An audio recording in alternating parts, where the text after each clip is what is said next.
कुछ ईरानी जाहिर कहते हम करबला गए तो 40 के दिन थे, हर बंदा कह रहा था आप हमारे घर आए, हमारे घर आए।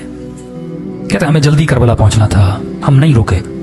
एक छोटा सा गांव था बीच में, एक बूढ़ा 75 साल का, उसने आकर हमारे कदम पकड़ लिए। इतनी शिद्दत से रो रहा था, लग ये रहा था अगर इसकी दावत को कबूल न किया कहीं इसे यहीं पे सख्त तारी ना हो जाए। ज्यादा नहीं, बस आओ मेरे सुफरे पे खाना खाओ।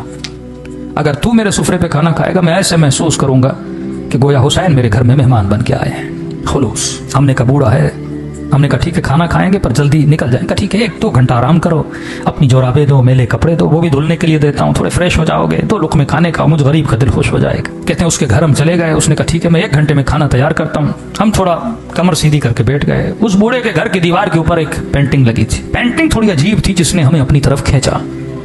हमने क्या देखा, उस पेंटिंग पे एक ताबूत है, मस्जिद है अंदर, उस ताबूत के साथ में कब्र है खुदी हुई। हमने कहा ये कैसी पेंटिंग है, लोगों के घरों में जाओ यहाँ करबला की जरिए ये चीजें हैं, लेकिन ये कैसी पेंटिंग है जिसमें ताबूत है, ताबूत के अंदर मैयत और सामने खुदी हुई कब्र है। बूढ़ा आया, हमने कहा बूढ़े बताओ ये पेंटिंग का माजरा क्या है। उसने कहा पहले खाना खा लो, कहीं ऐसा ना मैं बताऊं तुम रोने लगो।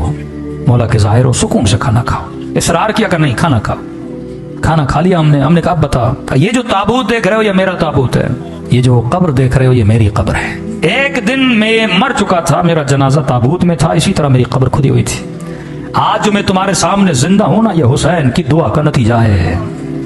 ऐसे कई मौजज़े हो चुके हैं। का जरा समझा तो कहना क्या चाहता है। का मेरे पूरे गांव वाले से पूछो कि ये बूढ़ा जिसके घर हमने खाना खाया है इसका माजी कैसा था, तो सारे गांव वाले गवाही देंगे हमारे गांव में इससे बड़ा कोई फासिक नहीं था। का मुझे नहीं याद कोई ऐसा गुनाह था जो मैंने नहीं किया। मेरा हुसैन इब्न अली से लेना देना नहीं था, मेरी एक अपनी गफलत की जिंदगी थी।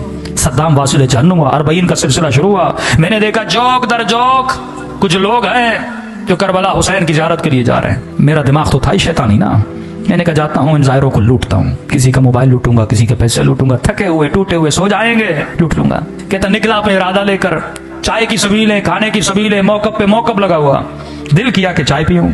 एक मौकब पे गया, मैंने कहवा उठाया, पीना चाहा। उस जवान ने मुझे पहचान लिया कि मैं चोर हूं। उसने कहा कहवा नीचे रख, ये सबील हुसैन के जायरों के लिए है, चोरों के लिए नहीं है, दूर हो जा हमारी सबील से। बुरा लगा, मैंने कहा कोई बात नहीं, आगे दूसरी सबील से पी लूंगा। आगे बढ़ने लगा, एक बूढ़े ने देखा जो सबील के अंदर था, कहा इधर आ। मैंने कहा क्यों, हम चाहे तो तुम पिलाने नहीं देते। कहा शर्म नहीं आती, सारे गांव वाले मदद कर रहे हैं, हुसैन की जायरों की खिदमत कर रहे हैं, तू खिदमत नहीं करेगा।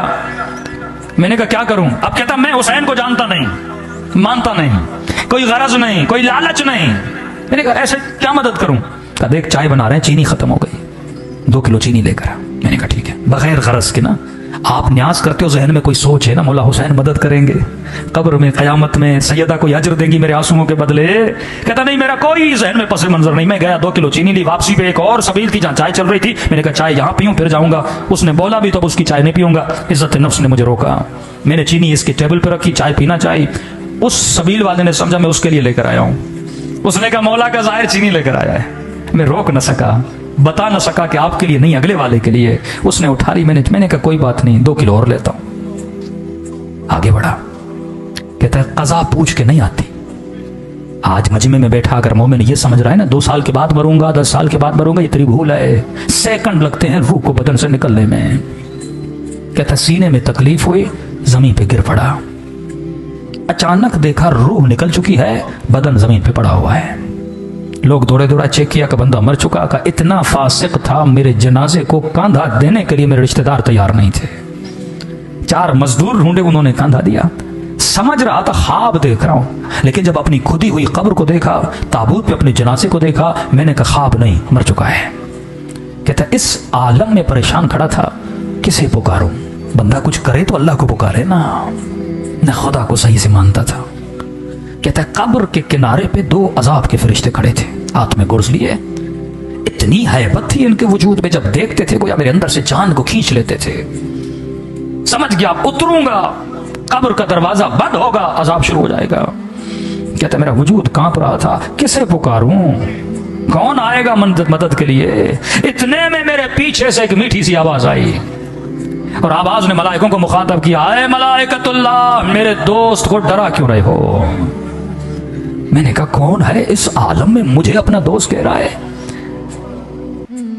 कहता है मुड़ के देखा तो मलाइकों ने बड़े अदब से ऐसे झुक के सलाम किया और कहा अस्सलाम अलैका या अबा अब्दुल्लाह अल हुसैन, हुसैन शहीद करबला।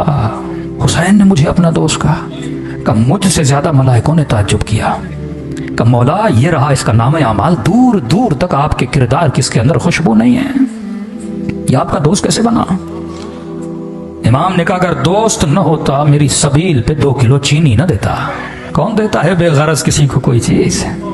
कहा हुसैन गुनाह बहुत है, 2 किलो चीनी की कीमत क्या? ये हुसैन है, जरा जरा चीज का हिसाब रखता है हुसैन, ये करीम है। अजीब जुमले इस बूढ़े ने कहे कि सुनने वाले ईरानी सारे जाहिर रोने लगे। कहा इतने करीम है, हमें पता नहीं था मौला हुसैन का। इमाम ने कहा 2 किलो चीनी के अंदर जितने चीनी के दाने थे, हर दाने के एवज इसका 1 गुना मिटा दो। मौला मिटा दिए, अब भी गुना बहुत है। कहा 2 किलो लेने गया था, ली नहीं थी। अगर तू करबला जाने की नीयत करे, बीच में मर जाए ना, सवाब लिखा जाएगा। आया तो था ना, नीयत तो की थी ना। इमाम ने कहा दानों को काउंट करो, हर दाने के बस। कहने लगे मौला हुसैन अब भी गुनाह बहुत है। बूढ़ा रोकर अपना सर पीट के कहने लगा जब ये कहा ना मौला अब भी गुनाह ज्यादा है, कहते मैंने सर झुका लिया, अब हुसैन क्या देंगे, कुछ है ही नहीं। क्या मौला हुसैन ने कहा और कितने किलो की जरूरत है? हुसैन खुद खरीद के देगा। का एक शफकत भरी निगाह से मुझे देखा, कहा वापस चला जा और बन के वापस आना। अब अगली बार जब आओ ना हुसैन को मलाइकों के सामने शर्मिंदा होने न देना। तभी फरमाया एक आंसू के बदले में हम तुझे और बना देते हैं। ये मत समझो आंसू निकलते हैं रायगां चले गए का, नहीं, सैयदा ज़हरा अपने रुमाल में जमा करती है। माजूर मौला का ज़ाहिर 40 पे लोग जा रहे थे, का मौला हुसैन सब आ रहे हैं कि आपकी ज़ियारत अमीरों के लिए, गरीबों के लिए नहीं, बीमारियों के लिए नहीं। मौला ये अदालत नहीं। रात को सोया, ख्वाब में इमाम हुसैन नजर आए। इमाम ने फरमाया अगर आ सकते हो करबला आओ, लेकिन अगर नहीं आ सकते ना, हम करीम हैं, घर बैठे तुझे सवाब ज़ियारत अता करेंगे। का मौला करूं तो क्या करूं? का बस मुझ गरीब हुसैन को एक सलाम करो। बोला एक सलाम का करो, लेकिन निशानी बता रहा हूं, अगर सलाम करते हुए न चाहते हुए तेरे आंखों से आंसू निकल आए, ये मत समझना ये तेरे आंसू हैं, हुसैन ने तुझे तेरे सलाम का जवाब भेजा है। वल्लाह खुदा ने किसी को ऐसे करीम इमाम नहीं दिए जैसे आपको दिए।